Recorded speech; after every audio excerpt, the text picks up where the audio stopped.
कलयुग का प्रादुर्भाव कैसे हुआ। 4 युग होते हैं, सतयुग, त्रेता युग, द्वापर युग और कलयुग।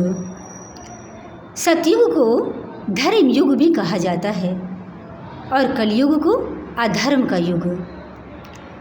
द्वापर के अंत में जब भगवान अपनी लीला संवरण करके अपने परम धाम को चले गए, तभी कलयुग का आगमन हुआ।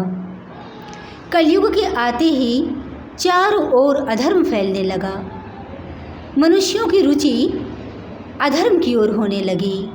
सत्यम नास्ति तपः शौचम दया दानम न विद्यते उदरम भरिणो जीवा वराकाः कूटभाषिणः। मनुष्यों में सत्य नहीं रह गया, झूठ बोलने लगे।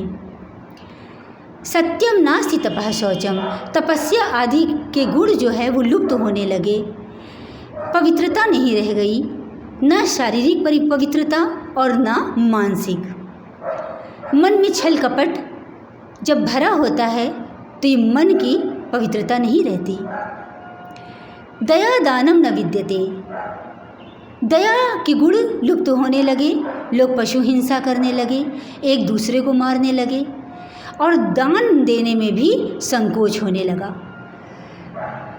उदरम भरिणो जीवा वराकाः कूटभाषिणः, केवल पेट भरने के लिए जीने लगे और पेट भरने के लिए ही असत्य भाषण करने लगे, छल कपट करने लगे, सारे कुकर्म करने लगे कि पेट कैसे भी भरे। उदरम भरिणो जीवा वराकाः कूटभाषिणः। जब युधिष्ठिर जी महाराज ने देखा कि भगवान श्री कृष्ण परम धाम को चले गए और कलयुग का आगमन हो गया, तो उन्होंने अपने 4 भाइयों के साथ और देवी द्रौपदी जी के साथ विरक्त की भांति भगवत प्राप्ति के लिए हिमालय की यात्रा की और परीक्षित महाराज को राजा बना दिया, उनको राजपाट सौंप दिया।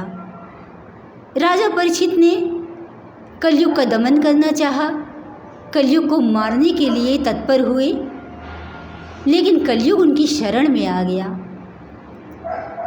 राजा परीक्षित ने कहा, तुम मेरी शरण में आए हो इसलिए हम तुम्हें मारेंगे नहीं, लेकिन तुम मेरे राज्य से बाहर चले जाओ। जब इस प्रकार से कहा तो कलयुग ने कहा, मैं कहाँ जाऊँ, जहाँ देखता हूँ वहीं आपका राज्य है, इसलिए मुझे कोई स्थान दीजिए। और फिर आपने मुझ में सब अवगुण देखे, मेरा गुण नहीं देखा। मेरा गुण भी तो देखिए कैसा है। मेरे में ऐसा गुण है कि सतयुग के प्राणी भी कलयुग में जन्म लेना चाहते हैं। जब राजा परीक्षित ने कलयुग का गुण देखा तो उनको लगा कि वास्तव में कलयुग को रखना चाहिए। तो वो गुण क्या है? यत् फलम नास्ति तपसा ना योगेन समाधिना तत्फलम लभते सम्यक कलौ केशव कीर्तनात्। जिस फल की प्राप्ति योग करने से, तपस्या करने से और समाधि में जाने से भी नहीं मिलती, वह केवल कलयुग में भगवान का नाम संकीर्तन करने मात्र से, भगवान श्री कृष्ण के किसी भी स्वरूप के नाम का संकीर्तन करने मात्र से उस फल की प्राप्ति हो जाती है। इतना बड़ा गुण कलयुग में है। तो इस गुण के कारण कलयुग शोभनीय हो गया और अन्य युगों से बढ़ चढ़कर हो गया। यानी सतयुग के और अन्य युगों के लोग भी कलयुग में जन्म लेना चाहते हैं, क्योंकि नाम लेने में कोई विधि विधान की आवश्यकता भी नहीं है। कैसे भी नाम लिया जाए और नाम कोई लेता है, भाव से लेता है, उसे भगवत प्राप्ति हो जाती है। तो अन्य युगों के लोग भी कलयुग में जन्म लेना चाहते हैं, इसीलिए कलयुग जो है अन्य युगों से बड़ा हो गया। अब क्या कलयुग का प्रभाव सब तरफ है? ऐसा नहीं है, क्योंकि कलयुग के रहने के स्थान हैं। परीक्षित महाराज ने उस कलयुग को 4 स्थान दिए रहने के। वे 4 स्थान क्या है? द्यूतम पानम स्त्रियः सोना यत्रा धर्मश्चतुर्विधाः, जहाँ जुआ खेला जाता है, जहाँ मदिरा पान या कोई नशा किया जाता है, या जहाँ पर स्त्री गमन होता है और जहाँ पर हिंसा होती है, ये 4 स्थान कलयुग को दिए। कलयुग ने कहा कि आपने मुझे 4 बुरे बुरे स्थान दे दिए, अरे मेरा गुण भी तो आपने देखा है, एक अच्छा स्थान भी दे दीजिए। तब राजा परीक्षित ने स्वर्ण में स्थान दिया।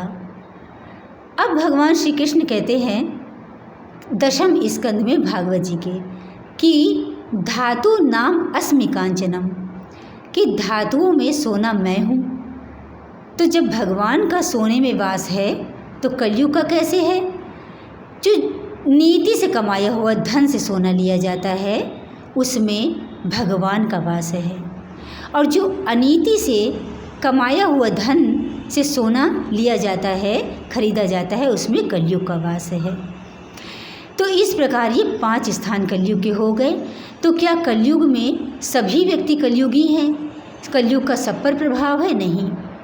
जो इन 4 स्थानों में जाते हैं या ऐसे व्यक्ति हैं जो नशा आदि करते हैं, जिनके घर में कलह आदि होती है, वहीं पर कलयुग का वास है।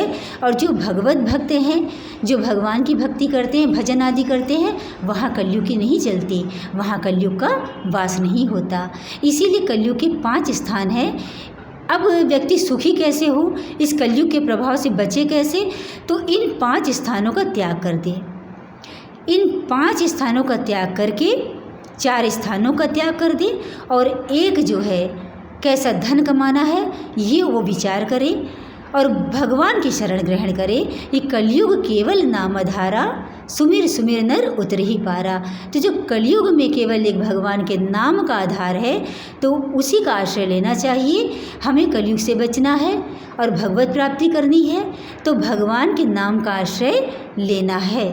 भगवान के नाम का आश्रय लेना ही होगा, तभी हम कलयुग से बच पाएंगे और भगवत प्राप्ति कर पाएंगे।